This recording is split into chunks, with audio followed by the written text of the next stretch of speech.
Halo Dax, gimana kabarnya? Balik lagi sama gua di Salur Saka Alur.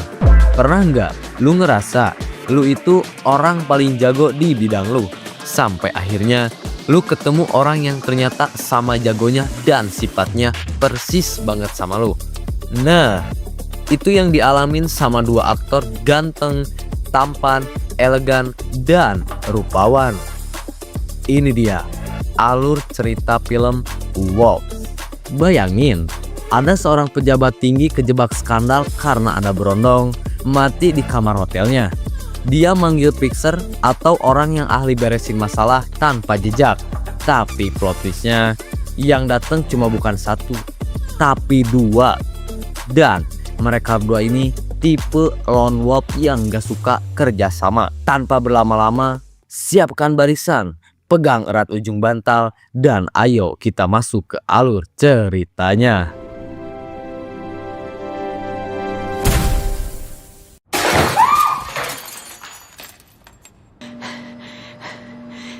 Cerita dimulai pada malam hari di suatu hotel bintang 5 di New York dengan memperlihatkan seorang wanita bernama Margaret, sebut saja si Madam, seorang pejabat yang terlihat lagi panik karena cowok yang dia bawa ke kamar tampak ngegoler dan tidak bergerak sedikit pun.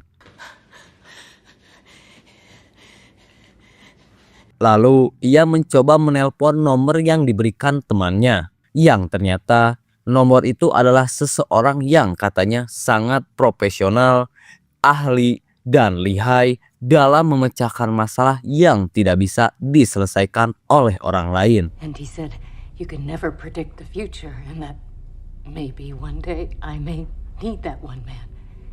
And that one man is you. Ya, ini dia. Seorang bapak-bapak bewok yang tidak biasa, kita panggil saja Mang Jack. Seorang pemecah masalah, pakar profesional sekaligus fixer misterius yang kerjaannya rapi banget. Pas setibanya Mang Jack di kamar si Madam, Mang Jack langsung mendatangi mayat si berondong untuk memastikan kematiannya. He was jumping on the bed. Then he fell and crashed into the glass.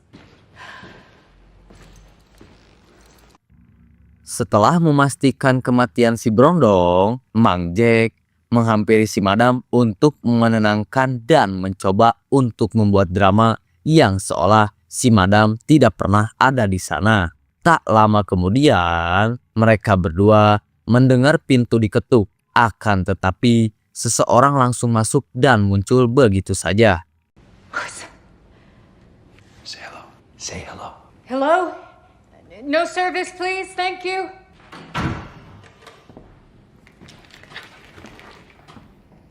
Yang ternyata dia adalah seseorang yang disuruh sama pemilik hotel untuk membantu membersihkan masalah ini. Sebut saja si Mamang Nick.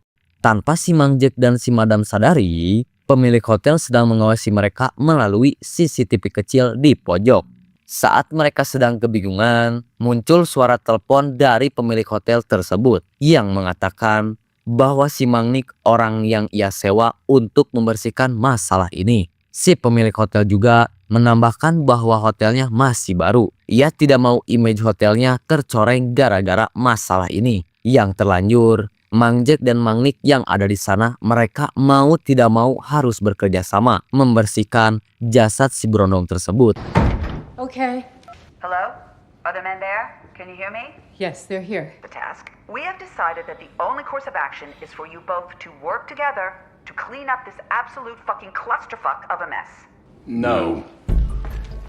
Sempat menolak dan akan pergi, Mang Jack diingatkan Madam tentang kamera kecil. Dan si Mang Nick juga yang udah dibayar penuh dengan terpaksa jalan satu-satunya ialah harus bekerja sama yang notabene-nya mereka ini sama-sama sosok lone wolf. He said if you take the job, you give your word, and that word's the measure of a man. You're on those tapes too. I know he can see me. Fine. Feelings mutual. Setelah mereka bersepakat, si Madam disuruh pulang dan diminta mengganti pakaiannya. Secara tidak sengaja, si Mang Jack dan Mang Nick membawakan pakaian yang sama, hanya beda di motifnya saja. Did you by chance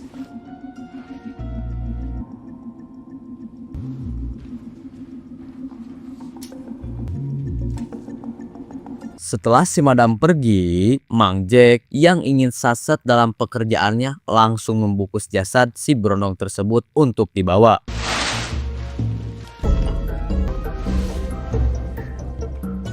Namun ketika melihat si Mang Nick yang nyantai duduk di kursi sembari minum soda, membuat Mang Jack jengkel lalu menegurnya. The benefit of the doubt letting you clean up unsupervised.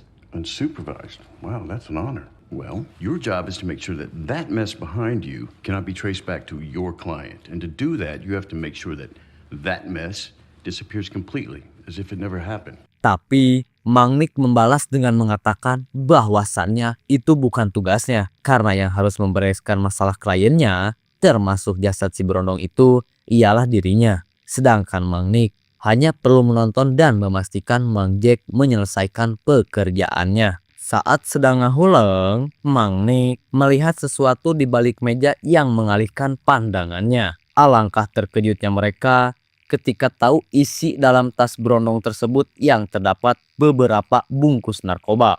Oh, shit.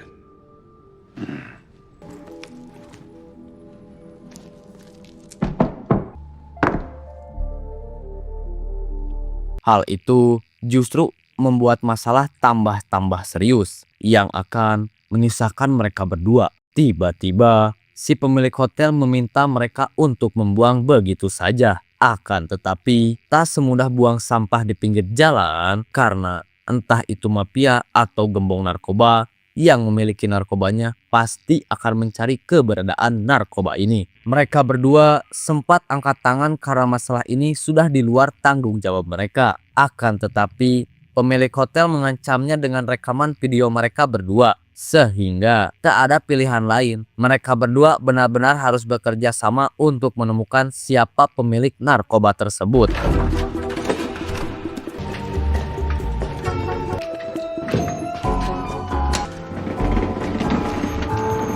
Selesai mengemas jasad si berondong, Mang Jack dan Mang Nick pun turun menggunakan lift. Demi menghindari pantauan security, Mang Nick lalu memotong beberapa kabel untuk mematikan kamera CCTV.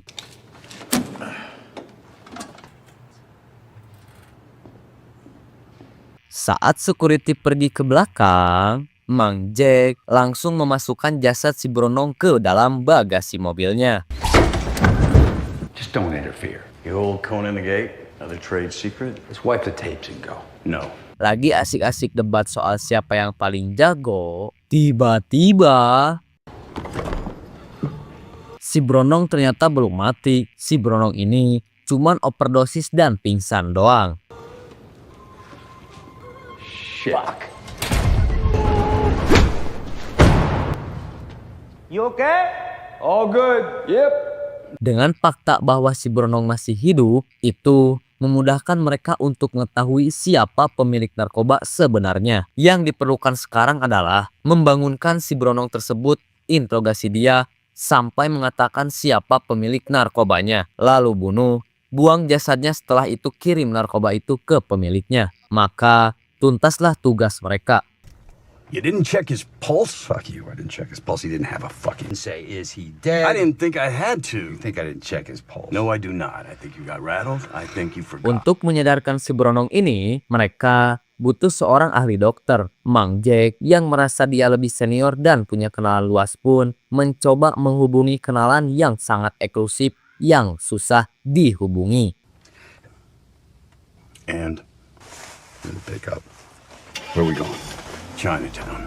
Take it right out of the exit. They'll take I know how to out get of to the road. Chinatown. Alhasil, mereka pun berangkat ke kenalan Mang Nick yang sama-sama juga ahli dokter yang tidak kalah eksklusif. Setibanya di sana, alangkah terkejutnya Mang Jack ketika tahu orang eksklusif yang dimaksud Mang Nick ternyata orang yang sama. Hello, June. Dia bernama, kita sebut saja Bu Dokter, yang bertugas sebagai ahli medis khusus dunia kriminal. Di mana mereka berdua langsung meminta tolong untuk menyadarkan si Berondong. Dan ya, si Berondong langsung lari kabur cuma pakai celana dalam di tengah-tengah salju. Di sini adegan pecah. Dua amang-amang ini harus lari-larian ngejar bocah yang lagi play parah. Aksi kejar-kejarannya kocak, tapi tetap keren karena mereka berdua nyoba tetap terlihat cool padahal udah kolot. Come on, bring him in here. 1, 2, 3. Do you know what he took? Not sure. Stop him!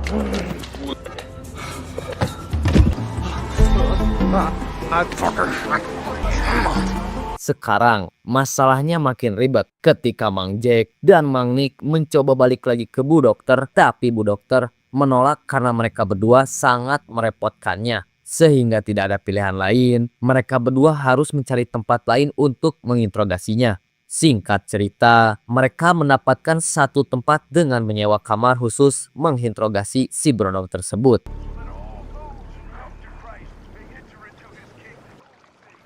Love Nest, Arabian Nights, or Safari? He's not a prostitute. So, how do you want to do this? Because I've never really done it like this. I could start, I guess, and if, Then I just jump in when it feels right. yeah, unless you want to start, and then No, you go. You got this. I'll just follow your lead. where'd you get the drugs? I don't know what you're talking about. Talk, asshole. Huh?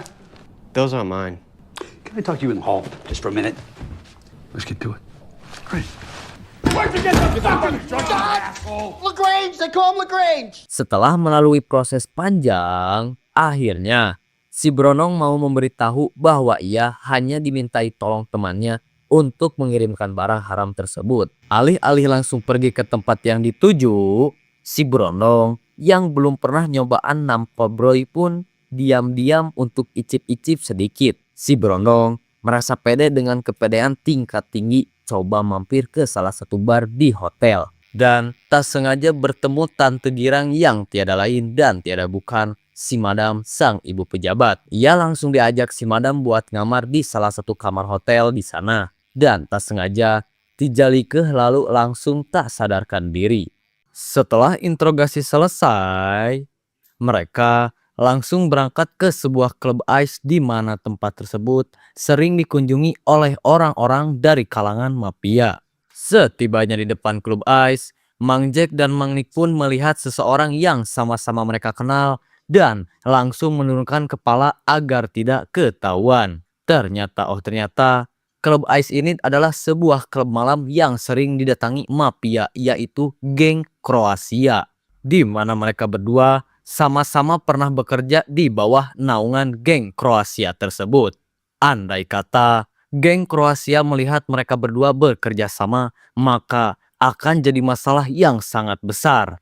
Karena alasannya adalah tugas lone wolf itu menjaga rahasia kliennya dan lebih dikenal bekerja sendiri tanpa adanya bantuan. Jikalau bos Kroasia melihat mereka berdua bersama, maka si bos mengira jika Mang Jack dan Mang Nick adalah satu komplotan yang mengancam bisnis atau kejahatan geng Kroasia lakukan. Singkat cerita, Mang Jack dan Mang Nick pun mutusin buat masuk ke dalam untuk mencari sesuatu yang dicari dengan menjaga jarak agar tidak ketahuan. Dan inilah barang yang mereka cari tergeletak di atas meja bar yang ada di bagian dalam.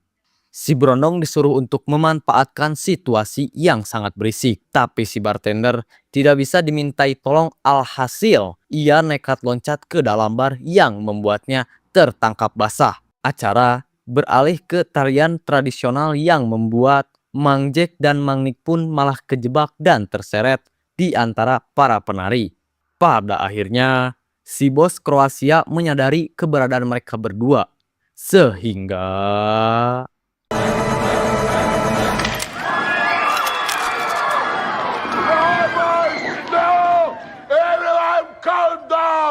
di sini ketegangan mulai naik. Mang Jack dan Mang Nick pun pura-pura saling menodongkan senjata satu sama lain agar tidak menimbulkan kecurigaan. Tiba-tiba si bos langsung datang menghampiri mereka untuk merebut pistol dan menjelaskan bahwa mereka dari profesi yang sama. Lalu si bos benar-benar tidak menyangka jika mereka secara kebetulan saling bertemu satu sama lain. Di sini Mang Jack dan Mang Nick pun masih berpura-pura berselisih.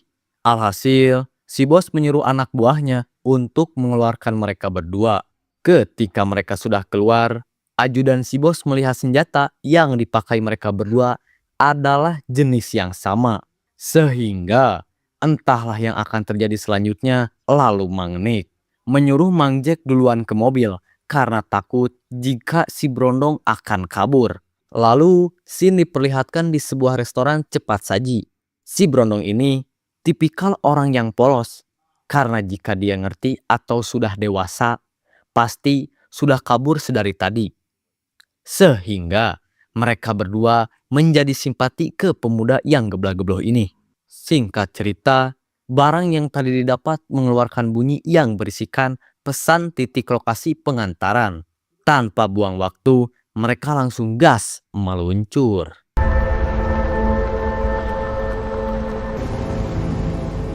Setibanya di lokasi, si Brondong yang polos ini meminta mereka berdua untuk menunggu sampai ia menyerahkan barangnya. Tentu mereka berdua dengan senantiasa menunggu, tapi dengan maksud memastikan bahwa si Brondong tak akan keluar lagi. Sesuai prediksi Mang Jack, terlihat sekelompok mafia yang datang menyergap sehingga dipastikan akan terjadi pertumpahan darah. Ketika mereka mencoba untuk menghindari konflik, tiba-tiba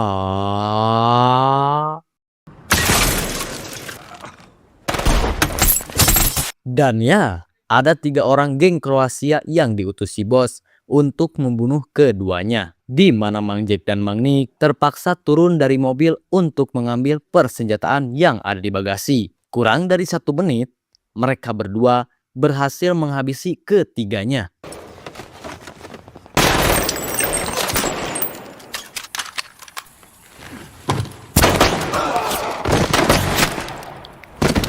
Sekarang, mereka hanya memastikan kematian si Brondong di dalam sana. Tebak, apa yang terjadi?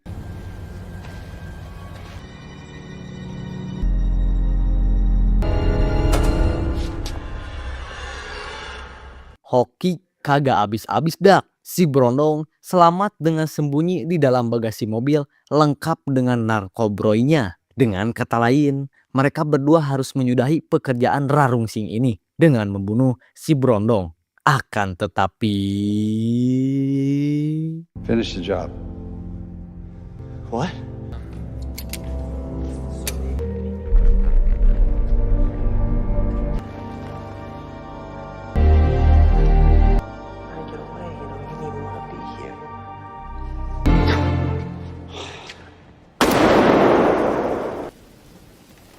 Alih-alih menembak si Brondong, Mang Nick yang sadar kalau mereka sebenarnya lagi dijebak. Ia menembak 1 bungkus narkobroy yang terdapat alat pelacak. Intinya, mereka membiarkan si Brondong tetap hidup dan memintanya untuk melupakan apa yang terjadi di malam itu. Dengan baik hati, mereka berdua mengantarkan ke kediaman si Brondong.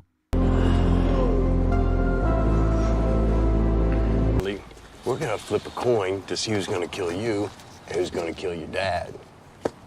Nice to meet you guys. You never met us. Right. Hey Dad, these guys need to talk to you about something. You like it black? Black's fine. Yeah. Puncaknya terjadi di sebuah kedai kopi, di mana mereka sedang menghabiskan waktu kebersamaannya. Saat Mang Jack yang akan berangkat pergi, tiba-tiba keingat dengan faktor akar masalah ini, yaitu seseorang yang sudah memberikan nomor mereka berdua kepada si madam dan pemilik hotel dengan alasan sama, yaitu mendapatkan nomor dari teman dekat mereka. Bagaimana jika pengirim nomor mereka berdua dari orang yang sama, dan bagaimana jika tujuan dari semua ini untuk melenyapkan mereka berdua, dan bagaimana lagi jika orang itu menginginkan mereka berdua mati karena sudah terlalu banyak tahu tentang segala hal.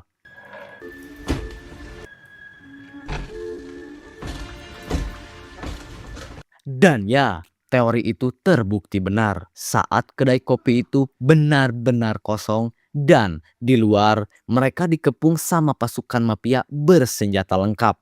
Di sini aksi gunfight-nya berkelas banget. Jack dan Nick tunjukin kenapa mereka disebut yang terbaik. Mereka saling cover, bagi-bagi peluru dan ngeratain musuh bareng-bareng.